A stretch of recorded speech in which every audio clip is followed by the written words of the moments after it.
A ver, hay clubes que se definen por sus trofeos. Y luego está el Bayern de Múnich, un club que es otra cosa, que se define por una filosofía, casi una declaración de guerra que lo convierte en lo que es, uno de los gigantes indiscutibles del fútbol. Pues bien, hoy vamos a meternos de lleno en la anatomía de esta leyenda. En el mismísimo corazón de todo lo que es el Bayern, nos vamos a encontrar siempre con estas tres palabras. Parecen simples, pero son increíblemente poderosas. Mía San Mía. Y ojo, que esto no es solo un cántico de la grada, para nada. Es literalmente el código genético del club, la fuente de una mentalidad que lo explica todo. ¿Qué significa? Pues mira, la traducción literal es somos quienes somos. Pero claro, el significado va muchísimo más allá. Es una declaración de confianza total, de una identidad que no se negocia y de una voluntad de ganar que, bueno, roza la obsesión. Para entender al Bayern es que no hay otra, hay que entender este mantra. Y eso es justo lo que vamos a desgranar ahora mismo. Venga, pues vámonos al principio de todo, porque para entender la fuerza que tiene hoy el Bayern hay que viajar a su nacimiento, que fue, en esencia, un acto de pura rebeldía, un acto que forjó su carácter para siempre. Es que el club nació de una pelea, de una ruptura. Imaginad la escena, 11 futbolistas en un restaurante de Múnich, que deciden plantarse y marcharse de su club. ¿Por qué? Pues porque no les dejaban abrazar el futuro, el fútbol moderno.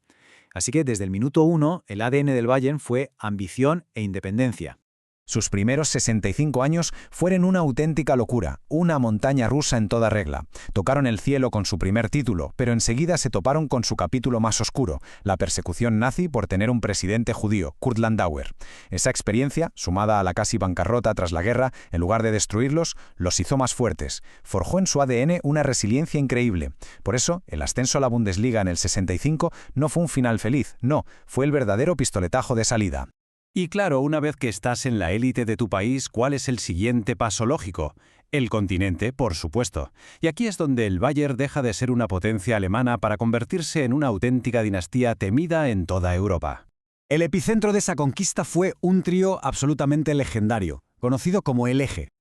Estaba Sepp Maier, que era un muro en la portería, Franz Beckenbauer, el Kaiser, el líbero que reinventó la defensa, y arriba Gerd Müller, un depredador del área, una cosa insaciable.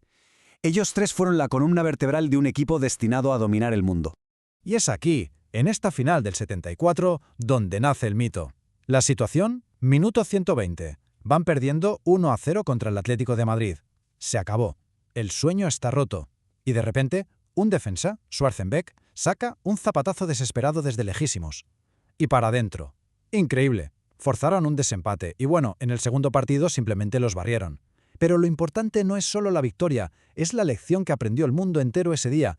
Al Bayern, nunca, jamás se le puede dar por muerto. Y aquella victoria, desde luego, no fue una casualidad, fue el inicio de una tiranía. Ganaron la Copa de Europa no una, ni dos, sino 3 veces seguidas, 74, 75 y 76, un triplete histórico que los metió de cabeza en el Olimpo del fútbol, un club reservado solo para las más grandes leyendas. Y aquí está una de las grandes claves del Bayern, su alucinante capacidad para reinventarse. Es que la historia se repite.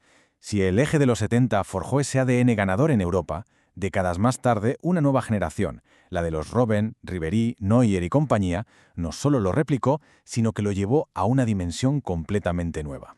¿Y a qué nivel, por favor? El triplete de 2013 fue una historia de redención pura, una venganza por esa final perdida en su propia casa el año anterior. Pero lo de 2020, eso fue una demostración de poderío como pocas veces se ha visto. Ganaron todos y cada uno de los partidos de la Champions, incluyendo aquel histórico 8-2 al Barça para acabar llevándose un sextete que solo había logrado el Barça de Guardiola. Casi nada. Pero todo lo que pasa en el campo es solo la punta del iceberg.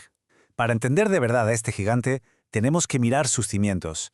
Vamos a ver los 3 pilares que sostienen a este coloso, sus leyendas, su casa y, lo más importante, su gente. El Bayern es un club hecho por y para sus leyendas. Figuras como Beckenbauer, el Kaiser, pura elegancia y liderazgo. Gerd Müller, el bombardero, una máquina de hacer goles. O la furia de Oliver Kahn, el titán, bajo palos. Y hoy, claro, Thomas Müller, el Raumdeuter, que significa algo así como intérprete de espacios. Él es el alma de todo. No son solo nombres, son los arquitectos de esa mentalidad mía san mía.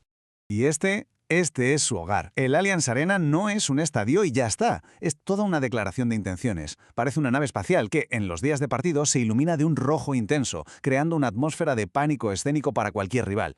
Es el símbolo perfecto de la modernidad y el poder del club. Y esto que vemos aquí es una de las cosas más especiales del Bayern. En una época en la que los clubes son de multimillonarios o de estados enteros, el Bayern sigue siendo de sus aficionados. Es por la famosa regla del 50+1 de Alemania, que obliga a que los socios siempre tengan el control. ¿Qué significa esto? Pues que las decisiones clave, la identidad, el futuro, todo sigue en manos de su gente.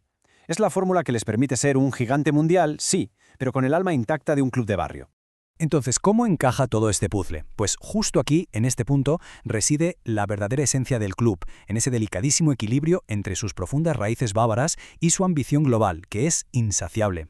Es que es una dualidad fascinante. Fuera del campo, es un club conocido por echar un cabre económico a otros equipos alemanes si lo necesitan. Pero dentro del campo, es una máquina de competir sin piedad. Un club que ve un empate como una derrota. Es la solidaridad del hermano mayor y, a la vez, la mentalidad de un depredador.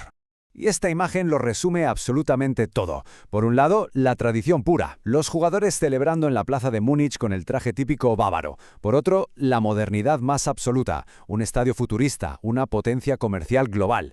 Y no son cosas opuestas, son las dos caras de la misma moneda. Y esa fusión, esa es la máxima expresión del Mia San Mia. Y todo esto nos deja con una pregunta final para reflexionar. En un fútbol cada vez más global, más comercial, el Bayern de Múnich parece la prueba viviente de que, tal vez, sí se puede. Un club que demuestra que es posible conquistar el mundo sin olvidar jamás quién eres y, sobre todo, de dónde vienes.